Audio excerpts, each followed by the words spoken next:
Let us explore some important test questions based on inverse of quadratic functions. Here is the very first question. The playlist has many more to explore. I am Anil Kumar. Welcome to my YouTube channel and the website Global Math Institute.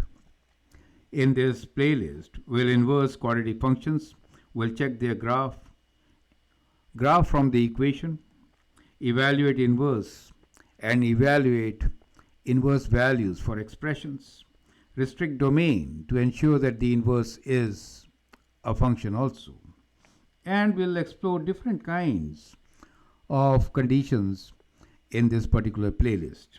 Let us begin with the very first question, which is, given f of x equals to minus 8 plus 2 times x minus 1 whole square, determine x when f of x equals to 0. Determine f inverse of minus 6 and determine f inverse of 2a minus 8. Very important question from test point of view. I'd like you to pause the video, answer the question, and then look into my suggestions. So, when we say determine x when f of x equals to 0, what are we trying to find? Well, we are really trying to find the x-intercepts. You get the idea, right? So we need to find x-intercepts from the given quadratic equation in vertex form. And part B and C is to find the inverse of the function and then a value at minus 6. And here an expression, okay? So let's begin with the very first part, which is we need to determine x when f of x equals to 0. That means I can write this function, which is given to us as f of x equals to minus 8 plus 2 times x minus 1 whole square as equal to 0, and then find the value of x. Perfect. That's what it means. So let's take 8 to the right hand side. So we are left with 2 times x minus 1 whole square equals to plus 8. Dividing by 2, we get x minus 1 whole square equals to 8 divided by 2, which is 4. And now we'll square root, right? So x minus 1 equals to square root of 4. Now here, a common mistake is that students just do square root of 4. You have to do plus and minus, correct? So we get two values for this, right? So there are actually two values. So what we get here is x equals to, taking 1 to the right hand side, plus minus 2, since square root of 4 is 2. So we get two answers. One is 1 plus 2 and the other one is 1 minus 2. So one value of x is equal to 3. The other value of x is equal to minus 1. So this particular parabola has two x-intercepts, one at minus 1, the other one at 3, correct? Now, as an extension, let us try to sketch the graph, okay? So let's sketch and visualize.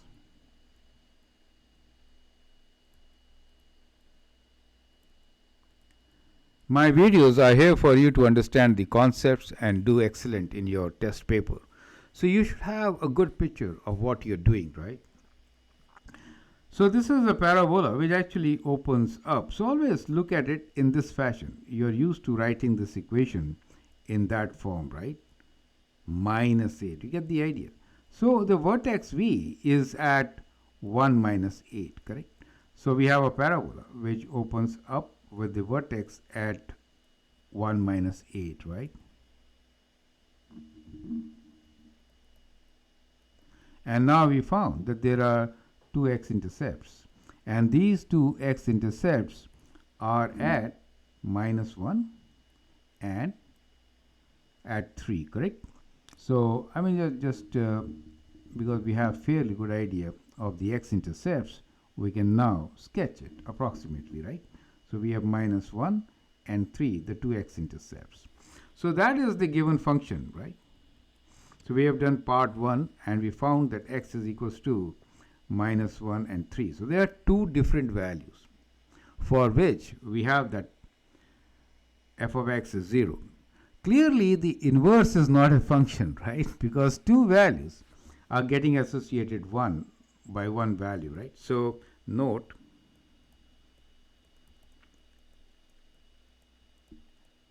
inverse of f of x is not a function, right?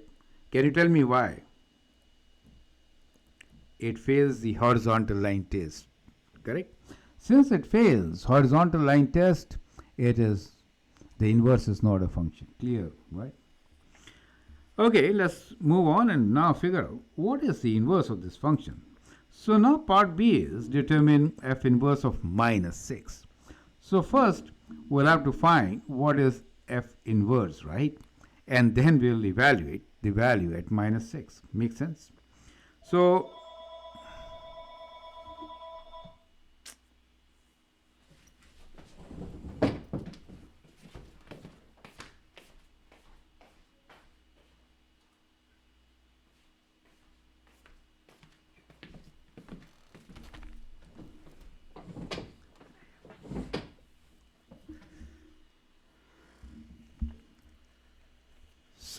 let's find the inverse of the function. Steps involved are we need to swap, right?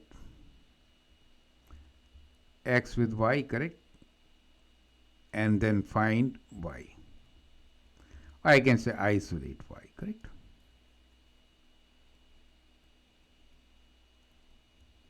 So that's the process. So we are given y equals to minus 8 plus 2 times x minus 1 whole square. So instead of f of x, we normally write y, right? And then the step is you swap x and y. So we write x equals to minus 8 plus 2 times y minus 1, right? So we are doing inverse of the function, correct? So now we have to isolate y. So we'll bring x to x and now we'll make it plus 8, 2 times y minus 1 whole square. Divide by 2, we get x plus 8 divided by 2 equals to y minus 1 whole square. Perfect. And now we can square root, right? So let's do that part. So I'm rewriting this as y minus 1 on the left side. And when you square root it, of course, you'll do plus and minus. And so inverse is not a function. Get the idea, right? And bringing 1 to the right hand side gives us the y value, which is plus minus 1 plus minus square root of x plus 8 over 2. Make sense? Now this is the inverse of the function, right?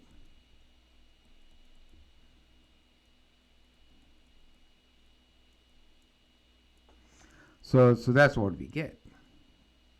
Now the question is to find f inverse of minus 6. So basically we will substitute minus 6 here. So let's do it. So we are doing f inverse of minus 6. Since inverse is not a function, I'm not writing f inverse x here, right? Here I'm writing minus 6. I'll substitute the value. So we have 1 plus minus within square root. I'm writing minus 6 for x plus 8 divided by 2, right? So we get 1 plus minus square root of minus 6 plus 8 is 2, right? So 2 over 2, right? So we get 1 plus minus 1, correct? So that gives us two values, correct? One is x plus 1, the other one is x minus 1. So we get here 2 and 0. So we just found that f inverse of minus 6 is equal to 2 or it is equal to 0. So there are two different values for f inverse of minus 6, right? You get the idea. It is not a function, right? So that is our answer. So answer is it is 2 or 0, right? Now if you see the graph, let's go back to the graph which we did. So minus 8 is this, right? So basically we just figure out that the line let me draw a line to show you this, right? So do you see this? These are the two values. This seems to be a y-intercept minus 6. Do you see that? And so those are the two values. F inverse of minus 6 is a horizontal line which strikes at two places. One is definitely 0 and the other one is at 2. Makes sense on the graph, right? So good to visualize. So we find that one of them, this is a y-intercept, right?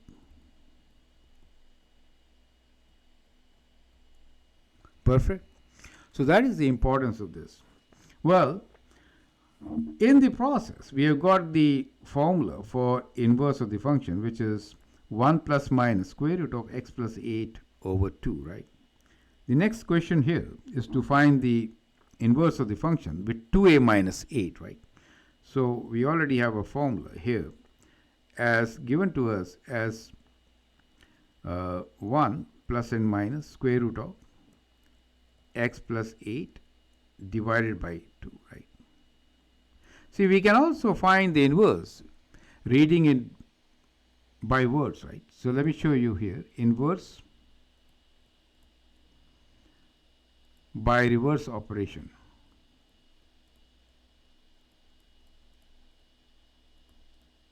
So reverse operation is that, if I have to do reverse of these operations, the operations basically to evaluate f of x is take away 1 from x, square it, multiply by 2, take away 8. Now reverse is add 8, divide by 2, square root it, add 1. Do you see that? That's the inverse function. Now the question here is to find inverse of 2a minus 8, right? It really means substitute x as 2a minus 8. So we'll write here 2a minus 8 for x, and then we already have 8 here and divide by 2, right? And that gives you 1 plus minus square root of minus 8 plus 8 cancels, so we get 2a over 2, right? That gives you 1 plus minus square root of a, right? So that is the value, 1 plus minus a, right, square root. So this is 1 plus minus square root of a. Correct? So for 2a minus 8, that is the value which we get. Perfect? So we've done all the three parts. Let's summarize our learnings. So basically, we found that this particular function has a vertex at 1 minus 8, right? Here's the graph. So that is the vertex at 1 minus 8. For the x-intercepts, we did find these two values. As you can see here, they were at 1 and 3, correct? And when we calculated f inverse of minus 6, we got one of the values at 0, the other one was 2. It really means that if I draw this line here, do you see that?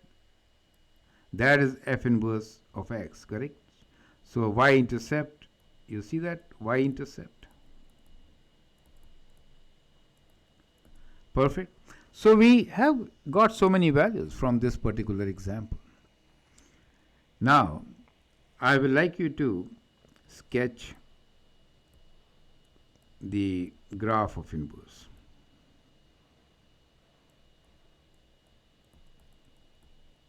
So let this be your exercise. Is it clear to you, right? Homework, let me write. Perfect. With that, we end the video. In the next video, we'll take up more examples related to inverse, and these questions are actually from the test papers. So I hope their practice helps you to get good marks. Perfect. Feel free to write a comment, share your views. If you like and subscribe to my videos, that'd be great. And in case you want to learn from me, you can send an email on the address given. Thanks for your time and all the best.